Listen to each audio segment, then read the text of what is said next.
4장 1절부터 4절 말씀으로 마음의 가죽을 베고 라는 제목으로 말씀을 전합니다.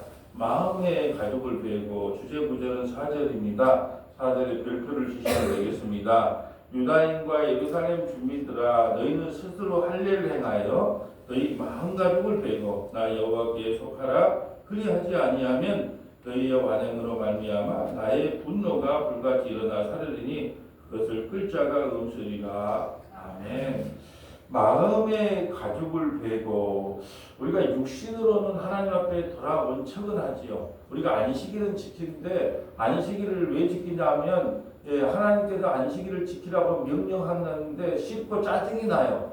그렇지만 그걸 안 지키면 벌을 내린다니까 안 지킬 수는 없고 지키긴 지키면서 속으로 어떻게 생각하냐, 빨리 이 안식일이 좀 지나가서 우리가 물건을 속여가면서 내 이익을 취했으면 좋겠다라는 마음이, 이게 바로 오늘 성경 본문대로 하면 마음의 가죽을 베지 못하고 육신은 돌아왔단 말이죠. 근데 늘 딴 생각을 하고 있어요.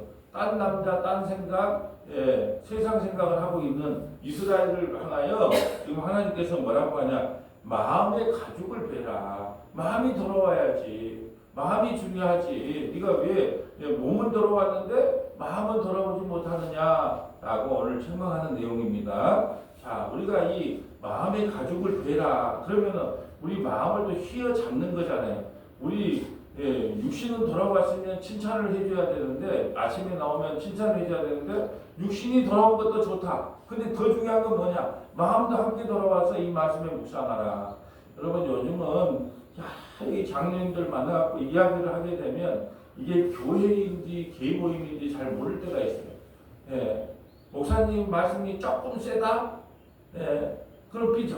그러면 여기 나는 복음을 전하지 않는 것 때문에 삐져가는 교회가 많았으면 좋겠어요. 제발 나는 좀 복음 좀 듣고 왔는데 복음을 안 전하니까 나 오늘 목사님 삐졌어요. 이런 교회가 좀 많았으면 좋겠어요. 근데 뭐 대부분 뭘로 삐지냐? 이유는 하나예요. 자기 자존심을 건드렸다는 거예요. 자기를 기분 나쁘게 했다는 거예요. 근데 성경 말씀이 다 자기를 기분 나쁘게 해. 나도 읽으면 읽을수록 기분 나빠요. 성경이 우리를 뭐 칭찬하거나 위로하는 메시지가 아니고 복음으로 위로받지 않으면 그 어떤 걸로 위로 못 받는다니까요. 우리가 뭐 북한에 선교 방송을 한다. 자, 좋아요. 그런데 뭘 하냐? 맨날 위로의 메시지. 당신이 진짜 참 신앙입니다. 당신 같은 사람이 천국 안 가면 누가 천국 가겠습니까? 맨날 위로의 메시지. 복음으로 위로받지 못하면 그 어떤 그 유창한 말로 위로를 한다 할지라도 진정한 위로를 받을 수 없는 거예요. 그런데 참 그런 요즘 교회에 돌아가는 형태를 보고 경계해야 되겠구나. 사도행전 20장 말씀에 에베소 교회를 향한 사도 바울의 염려가 나타나요. 내가 떠나면 사나운 이리가 너희 교회에 올 것이다. 그럴 때 말씀과 기도로 그들에게 보호막을 치지 않으면 교회가 어떻게 쑥대밭되는 것은 한순간이다. 그러잖아요. 교회를 세우는 데는 수십 년이 걸려요.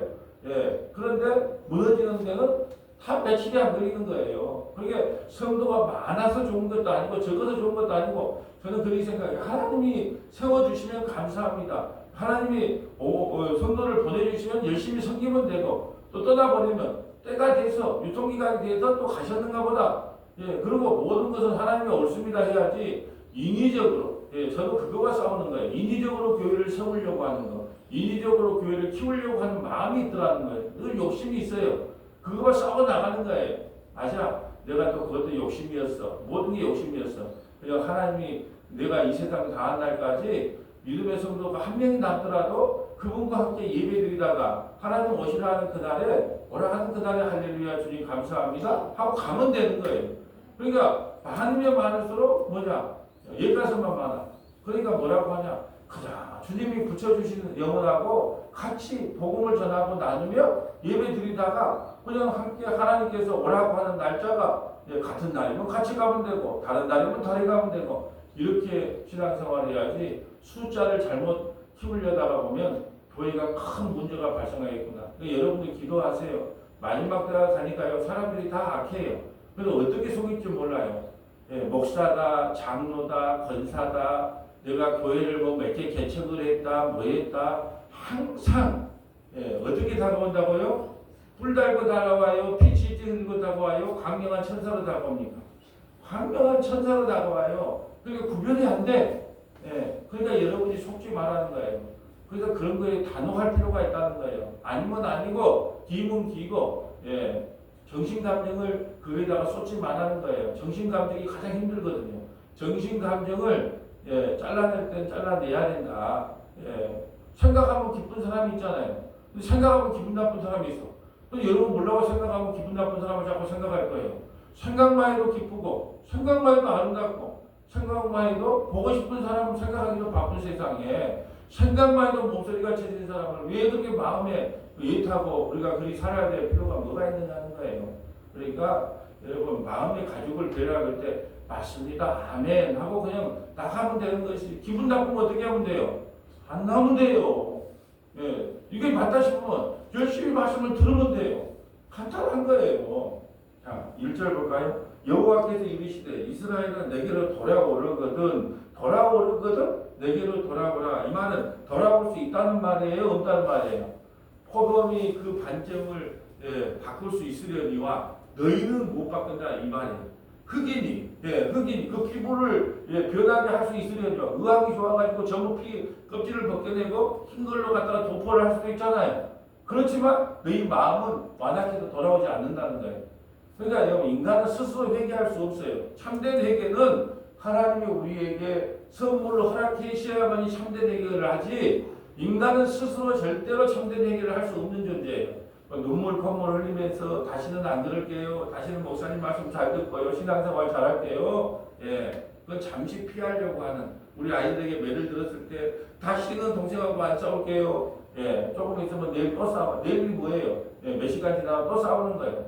참된 회개라는 것은 예수님이 우리에게 선물로 허락해 주셔야만 가능하다. 이게 돌아오려거든 돌아오라는 것은 너희 스스로 돌아올 수 있다 없다? 없다. 내가 만일 나의 목전에서 가져간 것을 버리고 내가 흔들리지 아니하면 자 돌아왔다 치자. 육신이 돌아왔다 치자. 그러면 가져간 것을 버리고 와야 돼요. 그러니까 가져간 것을 가지고 교회로 와요. 가져간 것이 뭘까요? 하나님 외에 다른 거 사랑하는 게 다 가져간 거예요. 근데 우리 교회 뭐에 옵니까? 아침에 가서 먼 길에 있어요. 예.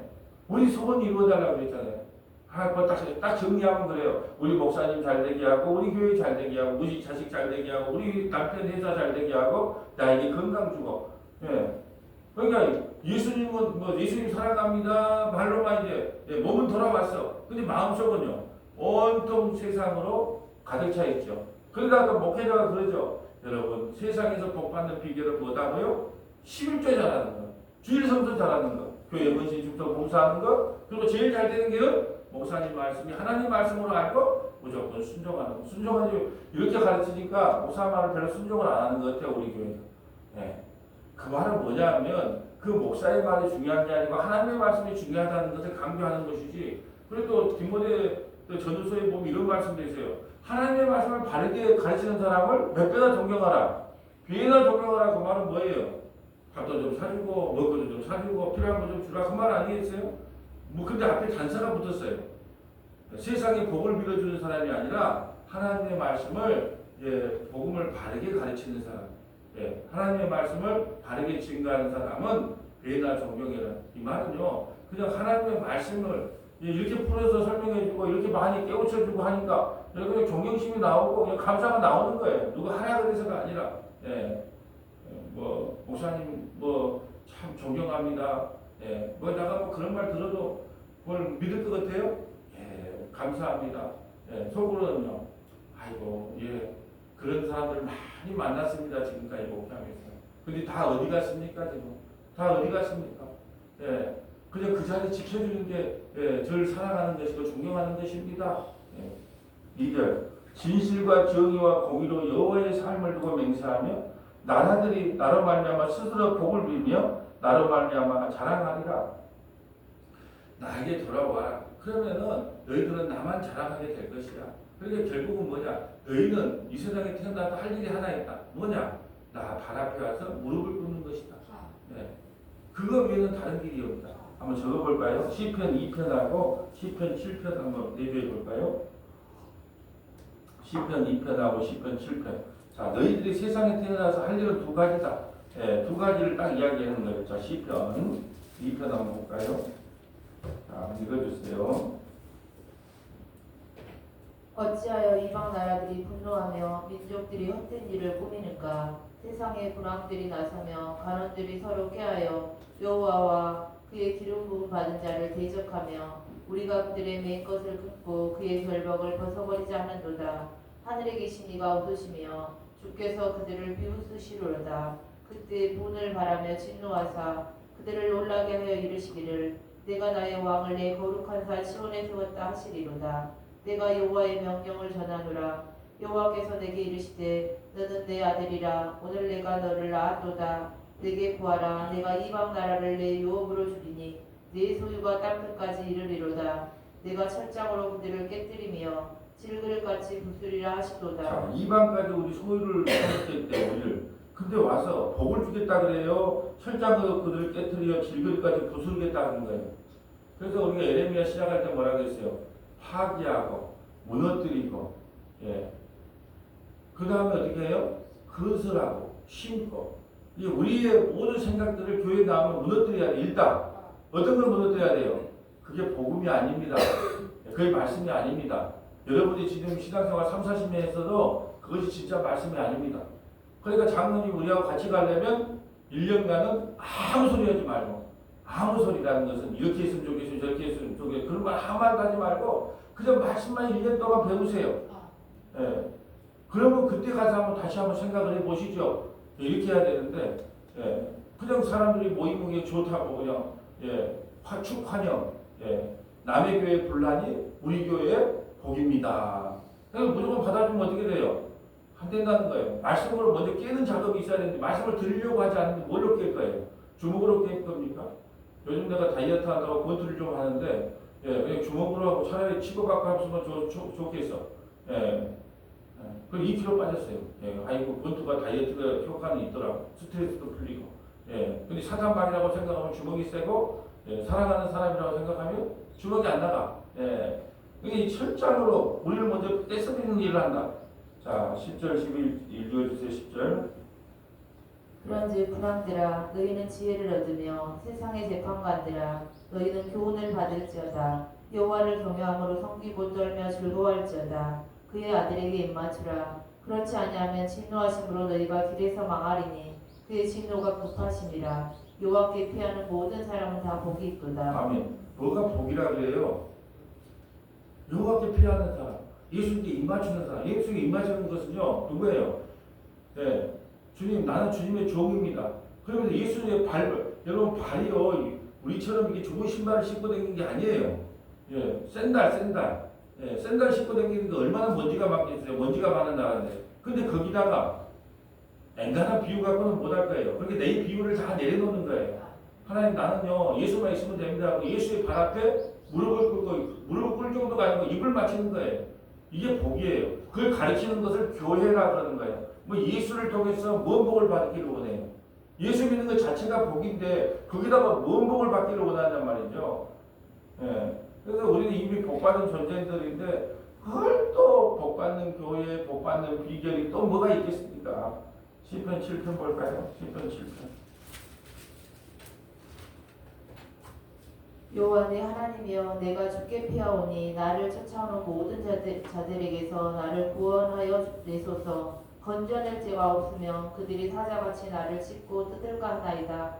여호와 내 하나님이여 내가 이런 일을 행하였거나 내 손에 제약이 있거나 하친한 자를 악으로 갚았거나 내 대적에게서 까닭없이 빼앗았거든. 원수가 나의 영혼을 쫓아 잡아 내 생명을 땅에 짓밟게 하고 내 영광을 먼지 속에 살게 하소서. 셀라. 여호와여 진노로 일어나사 내 대적들의 노를 막으시며 나를 위하여 깨소서. 주께서 심판을 명령하셨나이다. 민족들의 모임이 주를 부르게 하시고 그 높은 자리에 돌아오소서. 여호와께서 만민에게 심판을 행하시오니 여호와여 나의 의와 나의 성실함을 따라 나를 심판하소서. 악인의 악을 끊고 의인을 세우소서. 의로우신 하나님이 사람의 마음과 양심을 감찰하시나이다. 나의 방패는 마음이 정직한 자를 구원하시는 하나님께 있도다. 하나님은 의로우신 재판장이시며 매일 분노하시는 하나님이시로다. 사람이 회개하지 아니하면 그가 그의 칼을 가시며 그의 칼을 이미 당기에 예비하셨도다. 회개가 뭐예요? 하나님께서 먼저 하나님께 돌아오는 게 회개잖아요. 이미 안 돌아온 사람은요, 이미 화살이 당겨졌대요. 그러니까 예수 안 믿는 사람은 세상에서 아무리 부귀영화를 살아도 이미 화살이 당겨진 거예요. 화살이 당겨졌기 때문에 그 화살 맞으면 어떻게 돼요? 죽어요. 육신의 죽음을 이야기하는 거 아니고 영원한 지옥에서 지옥 형벌을 받을 것이 예비되어 있다. 이제 돌아오라는 거예요. 지금 가장 복받은 인간은 돌아오는 인간이에요. 돌아오는 인간. 뭔 죄를 지었든지 간에 하나님 앞에 온전히 돌아오는 게 가장 복받은 인간이다. 아니면 진노의 화살이 이미 당겨졌노라. 근데 우리는 이걸 복으로 들리지 않잖아요. 근데 여러분 내일이면 죽습니다. 그럼 뭐가 복일까요? 뭐 세상에 이뤄놓는 큰 교회, 뭐 사업 성공해 놓은 거, 자식 잘 키우는 게 그게 나한테 무슨 의미가 있습니까? 저는 그래요. 손주 둘이를 오면서 딱 볼 때는 이쁘다. 그러면서 이제 반겨줘. 그러고 내 눈에 안 보이면 내가 손주가 있어. 이렇게 보는 거예요. 그 있을 때는 좋고, 그거 뭐 애기 보는 게 또 보통은 아니잖아요. 그러니까는 회개 하나님께로 돌아오는 거, 하나님께 돌아오는 거 그것이 정말 복 받은 건데 그것만이 남는 건데 그걸 우리가 복으로 여기지 않다라는 거죠. 왜? 뭐가 안 돌아왔어요? 뭘 오늘 본문 제목이 뭐예요? 마음의 할례, 마음을 베어내지 못했기 때문에 세상을 향한 마음을 베어내지 못했기 때문에 예수님이 마음을 베어내면 예수 믿는 것 자체가 즐겁지 않냐? 예수 성도가 많고 적고가 뭐가 중요해? 예수 믿는 것 자체가 즐겁지 않냐? 제가 이거 성도를 좀 늘려보려고 하는 이유가 뭔지 아세요? 사람들이 들어와서 일하고 먹고 살겠냐? 일하고 먹고 살겠냐? 왜 이 장사가 안 되냐? 그러니까 그런 마음 때문에 그런다니까. 나는 아무렇지 않은데 오는 사람이 그래요. 어쩌라고 옛날 세상에 장사할 때는 그렇게 장사를 잘하고 돈도 잘 벌더만 일하고 장사가 되겠냐? 먹고 살겠냐? 사람들이 자꾸 그런 말을 하니까 그런 말이 듣기 싫은 거예요. 근데 그런 말을 들어야지 어쩔 거예요. 자, 읽어주세요. 죽일 도구를 또한 예비하시며 그가 만든 화살은 불화살들이로다. 악인이 지악을 낳으며 재앙을 베어 거짓을 낳았도다. 그가 웅덩이를 파 만드며 죄가 만든 함정에 빠졌도다. 그의 재앙은 자기 머리로 돌아가고 그의 포악은 자기 정수리에 내리리로다. 내가 여호와께 그의 의를 따라 감사하며 지존하신 여호와의 이름을 찬양하리로다. 아멘. 자, 오늘 본문 오빠의 3절 봅니다. 여호와께서 유다와 예루살렘에게 이와 같이 이르노라. 너희 묵은 땅을 갈고 가시덤불에 활용하지 말며. 자, 묵은 땅을 갈고 가시덤불에는 활용하지 말래요. 묵은 땅을 가려고. 묵은 땅 가는 게 쉬워요, 어려워요? 자, 우리 어머니가 살아계실 때 농사 짓지 말라고 그렇게 내가 잔소리를 해도 농사를 짓더라고. 왜 짓냐 그렇게. 야, 지나가다가 1년만 안 하면 묵은 땅이 되는데 사람들이 게을러서 저것도 하나 농사 못 짓는다고 요거도 묵기 싫어서 내가 한다 그래요. 그럼 1년만 묵은 땅을 묵혀놓으면요, 그거 파내려 그러면요 아주 죽습니다. 그래서 기다려요. 뭐 올 때까지, 비 올 때까지. 자, 비 올 때 그걸 파면 또 어떻게 해요? 좋은 진흙이 다 또 따라와요. 이게 묵은 땅을 경작한다는 것이 쉬운 일이 아니에요. 이만큼 우리가 어떤 땅이에요? 묵은 땅. 어떻게 묵은 땅? 세상에 돈에 묵은 땅, 자식에게 묵은 땅, 내 명예에 묵은 땅, 목사는 교회 성장에 묵은 땅. 그런 묵은 땅을 하나님께서 파 제끼려고 그러니까 얼마나 힘들겠어요. 어제 우리 김인동 집사님 와서 찬양하셨지만, 그러게요. 그 신호등에 대기하면서 그렇잖아요. 주님 나 힘들어요 그랬잖아요. 그래서 나는 속으로 그랬어요. 내가 더 힘들다. 주님이 그래요. 왜 내가 힘드냐? 나도 네 데리고 가기가 힘들어. 목목사 네 데리고 가기가 얼마나 힘든 줄 알아? 네가 힘드냐? 나도 힘들다. 나 그 말이 나는 다 떼어오르더라니까. 여러분 우리 데리고 가는 게 쉬운 거 아니에요. 그죠? 우리가 묵은 땅이잖아. 묵은 땅. 묵은 땅을 파재끼려면 이 아침에 또 파재끼고 또 내일 아침에 또 파재끼고 내일 저녁에 또 파재끼고 매일 말씀통에 파재껴도 누가 뭐라 하면 쏙 넘어가. 이게 우리 묵은 땅이에요. 묵은 땅. 근데 또 옆에는 뭐라고 하냐? 가시덤불하고 활용하냐? 가시덤불이 뭐라 그랬어요? 그럼 가시덤불을 알려고 그러면 신앙의 마태복음 13장을 알아야 되겠죠? 그럼 찾아볼 거예요? 안 찾아보고 있다가? 다 찾아보겠죠? 가시덤불 땅이 뭐냐 하면 세상의 염려, 근심, 걱정. 목사님이 말씀을 해도 무엇을 먹을까 무엇을 마실까 염려하지 말라. 이건 다 이방인들이 구하는 것이요 하늘 하나님께서 너희에게 필요한 걸 다 할 것이다. 공중의 새를 보라. 거두지도 않고 심지도 않았는데 다 먹고 잘만 살더라. 예, 그 둘의 백합화를 보라. 예, 그들이 뭐 길쌈을 했냐 뭘 했느냐. 예, 여러분 나는 이 밥값을 못 하고 있는가. 우리가 가을이 되면 요즘 코스모스가 빨리 피더라고요. 코스모스가 피면은 때가 되면 코스모스는 꽃을 피는구나. 자기 꽃을 피는구나. 밥값을 해가는구나. 새는 아침에 지적해요. 지금 밥값을 하고 사는구나. 예. 전부 다 밥값을 하는 거예요. 이 세상은 마음으로 다 밥값을 하고 있는 거더라고요. 구름이 떴으면 비가 와서 밥값을 하겠구나. 바람이 불면 우리를 시원하게 하겠구나. 밥값을 하겠구나. 자, 나는 그런데 뭘 밥값을 할까? 예. 그래서 밥값이라는 갑자기 시상이 떠올랐어요. 새는 지저귀으로 밥값을 하고, 꽃은 피임으로 밥값을 하고. 예. 그런데 나는 과연 무엇으로 밥값을 할까? 하나님, 난 무엇으로 밥값을 해요? 그래서 복음만 전해라. 복음만 전하는 게 밥값하는 거다. 예. 가시덤불은요, 세상에 염려 근심이 가득 산다면 아예 파련 자체를 하지 마라. 아무리 말씀을 전해도 그 가시덤불이 너희를 덮고 있다. 세상에 염려 근심이. 이 말씀이 귀에 안 들려요. 근데 이상하게 그런 사람 있잖아요. 월세 살아. 내가 보니까 월급도 찌끔하다. 자식들도 별로 안 됐어. 근데 늘 기쁘대.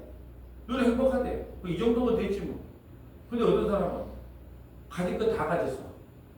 그래도 세상에 염려 근심이 가득해. 그러니까 가시덤불로 이렇게 덮여 있는 사람에게는 아예 파종 자체를 하지 말아야 돼. 그 말은 뭐예요? 말씀 전하지 말라는 거예요. 전해봐도 그 씨앗이 자라난다 안 자라난다? 안 자라난다 그런 뜻이에요. 근데 그것이 바로 누구 밭이다? 저와 여러분의 밭이에요. 그게 주님이 얼마나 힘들겠어요. 포기를 해도 수천 번 포기를 해야 되는데 그 사랑이 얼마나 큰지, 그 은혜가 얼마나 큰지, 십자가의 값어치가 얼마나 큰지 우리를 끝까지 이끌고 가신다. 4절에 유다인과 예루살렘 주민들아 너희들 스스로 할 일을 행하여 너희 마음의 가족을 베고 나 여호와께 속하라. 그리하지 아니하면 너희 악행으로 말미암아 나의 분노가 불같이 일어나사리니 그것을 끊을 자가 없느니라. 자, 할례는 언제 처음 이루어지죠? 아브라함이 아들을 얻죠. 근데 하나님께서 아들을 준다고 계속 기다리면 될 건데 인간의 어떤 율법의 아들을 얻죠. 그게 누구예요? 자기 힘으로 아들을 갖겠다고 하는 그 율법의 아들 이스마엘을 낳아요. 이스마엘을 낳을 때 할례하라고 말 안 했습니다. 예. 근데 누구를 넣으니까 할례하라 그래요? 이삭, 믿음으로 은혜로 난 자식. 이삭을 태어나자 할례를 해라. 그래서 모든 남자는 나한테 8일 만에 할례를 해요. 야, 8이라고 하는 것은 새로운 새 창조를 이야기합니다. 자, 7일이 창조의 끝이잖아요. 그럼 8은 새 창조, 새로운 날이 시작되는 날이에요. 우리는 할례를 했다는 것은 나는 이제 새 창조에 속한 사람입니다. 세례와 같은 개념이에요. 나는 이제 여기 사람 아니에요. 여수 사람 아니에요. 대한민국 사람 아니에요. 어디 사람이다. 하나님 나라 사람이에요. 그래서 8일 만에 할례를 하는 거예요. 약속의 자녀가 낳자. 그러니까 할례를 해라. 근데 할례를 하는 진짜 의미는 뭐냐? 마음의 가죽을 베라는 거예요. 마음의 가죽. 마음의 가죽을 베라는 건 뭐예요? 포경수도 앞에 자르는 게 뭐가 문제하냐? 인간의 생사하고 주관하신 분은 하나님이다. 그러니까 앞에 포경수도 하는 게 중요한 게 아니라 마음의 할례를 하는 거야. 마음의 할례. 마음의 할례가 뭐예요? 묵은 땅을 기경하는 거예요. 그냥 내가 갖고 있는 생각, 사고들을 다 잘라내라는 거예요. 그 예수 한 분이면 족하다는 생각으로 하루하루 살아가라는 거예요. 이게 마음의 가죽을 베는 거예요. 어렵겠어요? 쉽겠어요? 근데 이런 말을 안 들으면 쉬워요. 예수 믿는 게. 왜? 새벽에 예배 열심히 들으면 난 신앙생활 잘한 걸로 보이거든요. 또 주일 성수하면 신앙생활 잘해. 우리나라는 세 가지만 잘하면 돼. 뭐예요? 주일 성수 11조, 새벽 예배. 이 세 가지 잘하면 바로 장로 납니다. 그거 쭉 해보세요. 이 세 가지 잘하고 장로 안 난 사람 없어요. 몰라요. 이제 돈이 없어 못할 수는 있어도. 그러니까 마음의 가족을 베라는 말을 못하는 거예요. 마음의 가족을 베라는 게 뭐예요? 네 마음에 있는 거, 그게 다 악한 거니까 그거 다 끊어내라는 거예요. 근데 스스로 못 끊어내는 거예요. 말씀을 통해 도래되는 거예요. 그래서 히브리서 4장 12절 뭐라 그래요? 하나님의 말씀을 살아있어 좌우의 날선 금이 되어서 우리의 마음과 생각과 관절과 골수를 찔러 쪼개기까지 합니다. 수술대에 오르는 거예요. 뭘 통해서? 말씀을 통해서. 얼마나 많은 수술을 받았습니까? 그런데 그 수술이 제대로 되는 수술이 있어요? 또 세상에 나가면. 근데 말씀 자체를 안 듣는 사람은 어떨까요? 이런 말씀 자체를 안 듣라고. 내가 수술을 받아야 될, 말씀으로 수술을 받아야 될 사람인 것 자체를 아예 모르고 살아요. 예, 자기가 암에 걸리는 것을 아예 모르고 살아요. 예, 그렇게 속이 편해. 모르고 살다가 그냥 죽으니까. 근데 우리는 맨날 배를 잘라가지고 이게 죄입니다. 저게 죄입니다. 짜증이 나. 전하는 나도 더 짜증이 나요. 만날 축복의 메시지를 줘야 되는데 왜 에레미야를 시작했던가. 예. 근데 에레미야를 봐야 소망이 와요. 예. 새벽이 깊어지면 아침이 오듯이. 예. 이렇게 에레미야를 통하여 우리의 5장 6부가 전부 갈기갈기 찢어질 때 주님께서 그때 심고 거두고 건설하는 거예요. 근데 오늘 본문의 말씀을 쭉 한번 연결하는 거예요. 제가 설교의 패턴이 뭐냐? 오늘 본문에 무슨 말씀을 하시는가? 이제 본문을 우리가 이해한 후에 성경 전체를 통하여 말씀을 요약해서 연결만 해서 읽어주면 돼. 이게 예화가 필요 없어요. 시간도 없는데 무슨 예화예요? 그냥 연결만 해주면 돼. 이게 설교가 뭐냐? 하나님의 마음만 전달해주면 돼. 여러분이 은혜를 받든지 못 받든지 꼬라지를 내든지 그건 여러분이 알아서 할 일이고 나는 그냥 하나님의 말씀만 대응하면 되는 거예요. 여러분을 살필 기능이 없어요. 저는. 자, 쭉 한번 적어볼까요? 마태복음 13장 1절부터 9절, 마태복음 13장 1절부터 9절, 고린도후서 4장 3절부터 6절, 고린도후서 4장 3절부터 6절, 신명기 10장 15절부터 16절, 신명기 10장 15절부터 16절, 신명기 30장 6절, 신명기 30장 6절, 에레미야 애가 5장 1절부터 22절, 에레미야 애가 5장 1절부터 22절, 사도행전 2장 36절부터 42절, 사도행전 2장 36절부터 42절, 사도행전 7장 49절부터 53절, 사도행전 7장 49절부터 53절. 자, 야, 씨 뿌리는 비유 먼저 가볼까요? 마태복음 13장. 자, 빠른 속도로 한번 읽어주세요.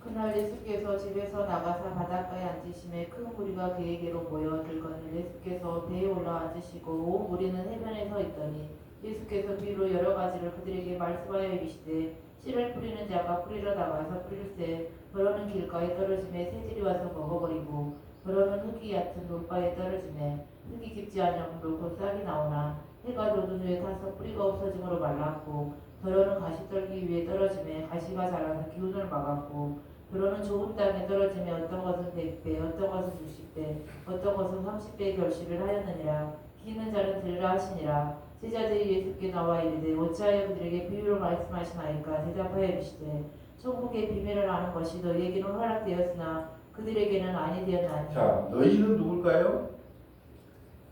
너희는 누굴까요? 제자들. 그들은 누굴까요? 그들은 누굴까요? 2절.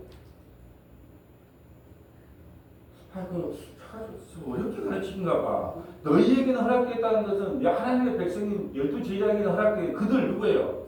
큰 무리, 세상 사람들, 교인들은 몰라. 성도만 알아 이 말씀을. 씨 뿌리는 비유를. 예. 그게 세상 사람들, 아예 교인들은 몰라. 세상 사람들 제껴놓고. 그 누가 아마 성도들, 12제자만 아는 거예요. 그들에게 허락했다는 거예요. 그래서 못 알아먹는다는 거예요. 어제 말씀 드렸잖아요. 수요 예배 때. 복음은 듣는 자의 능력이 아니에요. 누구예요? 듣게 하는 자의 능력이라니까요. 듣게 하는 자가 깨닫게 해줘야 돼. 백날 말을 해도 못 알아먹어. 그건 아무리 목사가 설교를 잘하고 은혜롭게 해도 듣는 사람이 못 알아먹게 하는데 막아놓으면 안 된다는 거예요. 그리고 우리의 노력이 아니에요. 자, 이제 해석 한번 볼까요?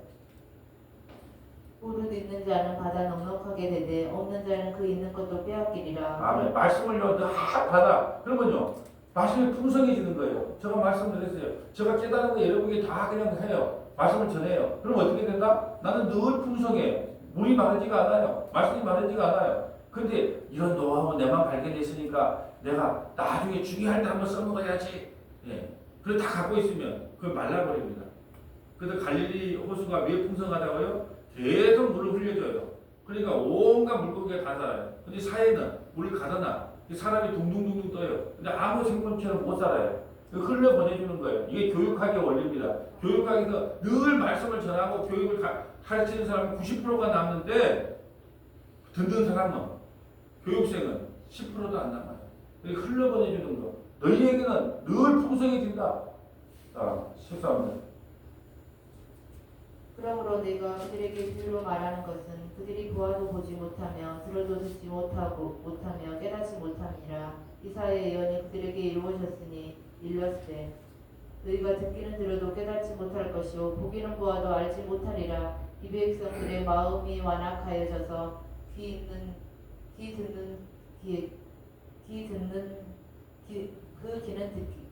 듣기에 둔하고 눈은 감았으니 이는 눈으로 보고 귀로 듣고 마음으로 깨달아 돌이켜 내게 고침을 받을까 두려워함이라 하였느니라. 절대 못 깨닫게 하나님께서 막아놨다는 거고요. 가시떨기나 보고 가죠. 22절 볼까요?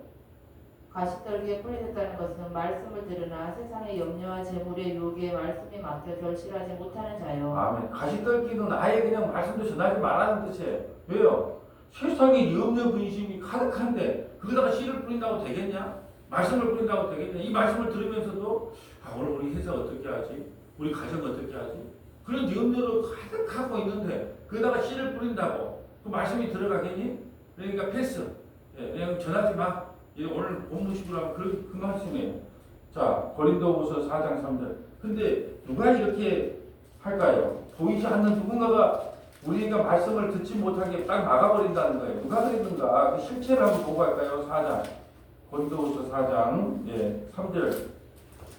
만일 우리의 복음이 가리었으며 망하는 자들에게 가리어진 것이라. 자, 복음이 들리지 않는 것은 망하는 자들에게 가려졌대. 이게 복음이 안 들리는 것은 이미 망한 인생이에요. 어떤 젊은이들이 그러죠. 나는 이 세상 이 세대는 이 세대는 나는 끝났어. 자기는 이 세대 뭐가 끝나겠네. 이 세대 끝났다. 그럼 다음 세대도 없는데 무슨 다음 세대 태어나면 달리 태어날 것 같아요? 패배주의자들이 하는 말이 나는 이 세대는 끝났다. 뭐가 끝나요? 근데 복음이 가려진 것은 망하는 자들에게 가려졌다. 이미 복음이 안 들린다는 것은 그래서 가시떨기에 떨어져서 망한다네. 망한 것이 전제되어 있다. 자, 4절. 그 중에 이 세상의 신이 믿지 아니하는 자들의 마음을 혼미하게 하여 그리스도의 영광의 복음의 강체가 비치지 못하게 하매니 그리스도는 하나님의 형상이니라. 아멘. 광명이 비치를 못하고 땅의 것만 비치게 해요. 땅의 것을 이야기하면 눈이 확 떠져요. 누가 그런다고요? 누가 그런다고? 세상 신이 그리 만들어놨어. 세상 신이. 이 세상에서요, 세상 신의 것을 전하면 눈이 반짝거린다니까요. 근데 빛을 전하면 내 인생에 도움이 안 돼. 거기가 숙여지는 거예요. 자, 5절, 6절. 우리는 우리를 전파하는 것이 아니라 오직 그리스도 예수의 주되신 것과 또 예수를 위하여 우리가 너희의 종된 것을 전파함이라. 어두운 데에 빛이 빛이라 말씀하셨던 그 하나님께서 예수 그리스도의 얼굴에 있는 하나님의 영광을 아는 빛을 우리 마음에 비추어졌느니라. 우리가 이 보배를 질그릇에 가졌으니 이는 신이 큰 능력은 하나님께 있고 우리에게 있지 아니함을 알게 하려 함이라. 우리가 사방으로 우겨싸움을 당하여도 쌓이지 아니하며 답답한 일을 당하여도 낙심하지 아니하며 박해를 받아도 버림받지 아니하며 거꾸리 트림을 당하여도 망하지 아니하고. 아멘. 왜요? 뭐가 우리 안에 있기 때문에. 보배가 있어. 보배 하나면 충분해. 교회는 뭘 가르치냐? 예수 한 분만 충분합니다. 그 나머지 건 있어도 그만, 없어도 그만. 그걸 가르치는 걸 교회라 그래요. 근데 이 사람이 자꾸 예수 다음에 뭘 자꾸 플러스 시키려고 하니까 답답하죠. 왜요? 왜 그럴까요? 목사가 잘못 가르쳤을까요? 듣는 청중이 그걸 원할까요? 제가 볼 때 듣는 청중이 그걸 원하기 때문에 목사도 어쩔 수 없어요. 운영을 해야 되니까 어쩔 수 없으니까 거기다가 자꾸 덧붙인다고 봐요. 자, 신명기 10장 15절. 신명기 10장 15절. 신명기 10장 15절.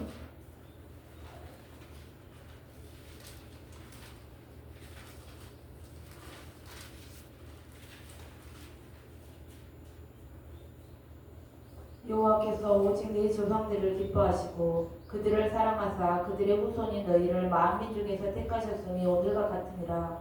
그러므로 너희는 마음에 할례를 행하고 다시는 목을 곱게 하지 말라. 마음에 할례를 하는 사람은 목을 곱게 할 수도 없어요.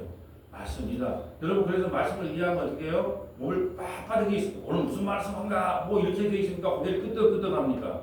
고개를 끄덕끄덕하는 거예요. 이게 마음의 할례예요. 그래서 베이비 코브라가 어떻게 해요? 10일 걸면 목을 빳빳하게 들어요. 내가 왜 독사를 산에서 만나면 바로 돌멩이로 쳐 죽인 줄 아세요? 도망가는 놈은 나는 죽이지 않아요. 근데 멀끔하니 나는 인간, 지금 뱀새끼예요. 그러면 알고 도망을 가져야 될 거 아니에요. 근데 고개를 딱 들고 있어. 그러니 내가 꼬라지가 나도 죽이는 거예요. 주인도 그래요. 왜 목을 뻣뻣이 들고 있느냐? 마음이 할 일을 했으면 예, 목사님 말씀이 맞습니다. 난 죄인이 맞습니다. 고개 끄덕할 건데 내가 왜 죄인이에요? 목사님 만약 그런 말만 전해. 그러면 목이 뻣뻣해. 그래서 하나님께서 뭐라 하느냐? 마음이 할 일가 중요한지 왜 목을 뻣뻣이 들고 있느냐? 자, 넘어갈게요. 자, 읽을 것이 많네요. 자, 신명기 30장 6절. 신명기 30장 6절. 자, 마음이 할 일가 중요하다. 신명기 30장 6절.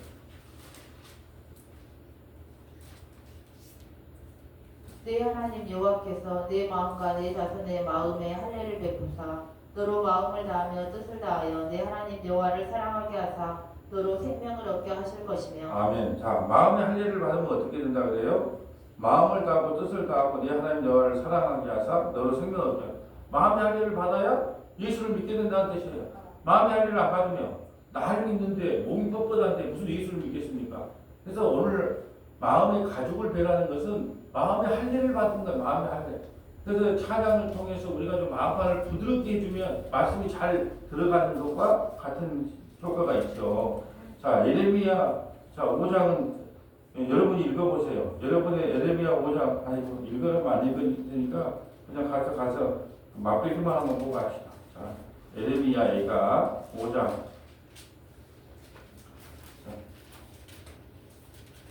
뭐가 마음이 할례인가가 쭉 내용이 풀어져 있어요. 여호와여 우리가 당한 것을 기억하시고 우리가 받은 치욕을 살펴보옵소서. 우리의 기업이 외인들에게 우리의 집들도 이방들에게 돌아갔나이다. 우리는 아버지 없는 고아들이오며 우리의 어머니는 가부들 같으니 우리가 은을 주고 물을 마시며 갑을 주고 나무들을 가져오며 우리를 뒤쫓는 자들이 우리의 목을 눌러싸우니 우리가 기진하여 쉴 수 없나이다. 우리가 애국 사람과 아수 사람과 악수하고 양식을 얻어 배불리고자 하였나이다. 우리의 조상들은 범죄하고 없어졌으며 우리는 그들의 제약을 감당하였나이다. 마음의 할례를 받지 못함으로 말미암아 바벨론에 지금 포로로 끌려간 상태, 그 상태를 보고 지금 애가를 부르는 내용이에요. 자, 계속 읽어주세요.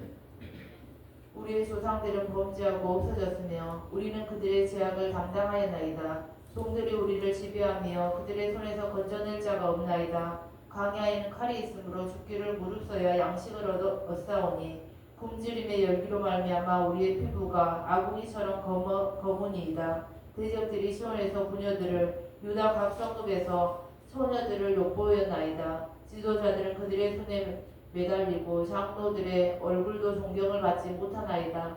청년들이 맷돌을 지며 아이들이 나무를 지다가 엎드러지오며 노인들은 다시 성문에 앉지 못하며 청년들은 다시 노래하지 못하나이다. 우리의 마음에는 기쁨이 그쳤고 우리의 춤은 변하여 슬픔이 되었사오며 우리의 머리에서는 멸루관이 떨어졌사오니 오라 우리의 범죄 때문이이다. 그러므로 우리의 마음이 피곤하며 이러므로 우리 눈들이 어두우며 시온산이 항폐하여 여호가 그 안에서 노나이다. 여호와여 주는 영원히 계시오며 주의 보좌는 대대에 이르나이다.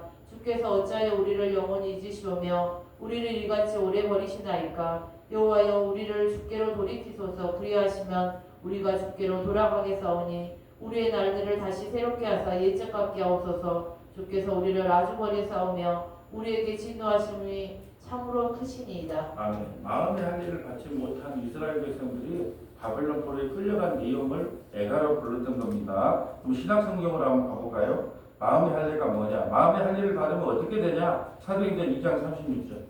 사도행전 2장 36절. 자, 마음의 할례를 받으면 어떻게 되는가? 사도행전 2장 36절. 그런즉 이스라엘 온 집은 확실히 알지니 너희가 십자가에 못 박은 이 예수를 하나님이 주와 그리스도가 되게 하셨느니라 하니라. 그들이 이 말을 듣고 마음에 찔려 베드로와 다른 사도들에게 물어 이르되 형제들아 우리가 어찌할까 하거늘. 어찌할까 하거늘. 이게 마음의 할례입니다. 나 어찌할꼬. 이제 말씀을 들으면 어떤 고백이 생겨요? 어찌할꼬. 네, 말씀을 들으면 저도 그래요. 성경을 읽다보면 어찌할꼬. 이 시대를 어찌할꼬. 이 교회가 아니고 개모임이네. 이걸 어찌할꼬. 어찌할꼬의 고백이 뭐냐? 마음의 할례를 받은 사람들의 고백이 되는 거예요. 그러면 어떻게 되냐면 38절 마음의 할례를 받으면 베드로가 이르되 너희가 회개하여 각각 예수 그리스도의 이름으로 세례를 받고 지혜사함을 받으라. 그리하면 성령의 선물을 받으리니 이 약속은 너희와 너희 자녀와 모든 먼데 사람 곧 주 우리 하나님이 얼마든지 부르시는 자들에게 하신 것이라 하고 또 여러 말로 확증하며 권하여 이르되 너희가 이 폐역한 세대에서 구원을 받으라 하니 이 말을 받은 사람들은 세례를 받으매 이날에 신도의 수가 3,000이나 더하더라. 그들이 사도의 가르침을 받아 서로 교제하며 떡을 떼며 오로지 기도하기를 힘쓰니라. 아멘. 마음의 할례를 받는 사람은요 어찌할꼬가 나옵니다. 주님 나 어찌할꼬 그럼 주 예수를 믿어라. 그것이 마음의 할례를 받고 마음의 가죽을 베는 자의 본 모습이다 라는 말씀이에요. 마지막 하나입니다. 사도행전 7장 49절. 사도행전 7장 스테반이 죽으면서 성전에 하나님은 성전에 계시지 않는다고 또 바른 소리 하니까 죽입니다. 49절. 주께서 이르시되 하늘은 나의 보좌요 땅은 나의 발등상이니 너희가 나를 위하여 무슨 집을 짓겠으며 나의 안식할 처소가 어디냐. 이 모든 것이 다 내 손으로 지은 것이 아니냐 한가 같으니라. 목이 곱고 마음과 귀의 할례를 받지 못한 사람들아 너희도 너희 조상과 같이 항상 성령을 거스리는도다. 마음의 할례를 받지 못하고 귀의 할례를 받지 못하면 어떻게 된다고요? 성령을 거슬려요. 성령을 거스르니까 늘 내 뜻대로만 살아요. 이게 바로 마음과 귀의 할례를. 그러니까 여러분이 귀의 할례를 좀 받아야 돼요. 그 귀의 할례를 받아야 이 말씀이 뭐 말씀인지 깨달아지고 듣고지고 아멘 돼요. 귀의 할례를 못 받으면 이게 아멘으로 안 된다니까요. 왜 어떤 사람은 똑같은 설교를 들어도 아멘이 나오고 그래 하나 깨닫고 즐겁다 행복하다 이러는데 어떤 사람은 이게 뭔 소리예요? 못 알아들까요? 제가 한 말이 아니잖아요. 그 마음과 귀의 할례를 못 받았기 때문이다. 그럼 그 할례를 귀에 안 들리면 어떻게 하라고요? 금식기도 해야죠. 그때만. 다른 데 금식기도 하는 게 아니라. 자, 55절, 52절. 너희 조상들이 선지자들 중에 누구를 박해하지 아니하였느냐. 의인이 오시리라 예고한 자들을 그들이 죽였고 이제 너희는 그 의인을 잡아준 자요 살인한 자가 되나니 너희는 천사가 전한 율법을 받고도 지키지 아니하였도다 하니라. 아멘. 자, 이제 말씀을 정리하려고 합니다. 마음의 할례를 받으라. 오늘은 가족을 베 너희 마음 가족을 베고 하나님께 온전히 돌아오는 길은 예수 안에서 떠나지 않는 거예요. 자기 자리를 지키는 겁니다. 왜 말씀을 듣는 자리, 예배를 드리는 자리, 자기 자리를 지키는 거예요. 요즘 세대는 자기 자리 지키기가 너무 어려워요. 왜요? 자기 자존심이라고 하는 자리가 있거든요. 자기 자존심이 있기 때문에 그 자리 지키기가 그리 힘들단 말이죠. 그런데 유다서에 뭐라 그러냐? 자기 자리를 떠난 사람을 적들이 쏘라 그래요. 그만큼 자기 자리 지키기가 어려워요. 그래서 저와 여러분이 목사로서, 또 집사로서, 권사로서 자기 자리를 끝까지 지켜나가는 저와 여러분 되시기를 주님의 이름으로 소원합니다. 거룩하시고 자비로우신 아버지 감사합니다. 육신은 주님께 돌아왔지만 마음은 주님께 돌아오지 않음으로 말미암아 마음의 할례를 받아라. 마음의 가죽을 베라고 주님 말씀하십니다. 마음의 가죽을 스스로 벨 수 없기에 주님께서 우리에게 징계를 주시고 어려움과 환난을 주심으로 정말로 하나님 외에는 믿을 것이 없다는 그 마음을 심어 주시옵소서. 그래야 마음의 가죽을 베고 온전히 주님 안에 머물며 살아가는 이 하루가 될 수 있도록 인도하여 주시옵소서. 우리 구주 예수님 이름으로 기도합니다. 아멘.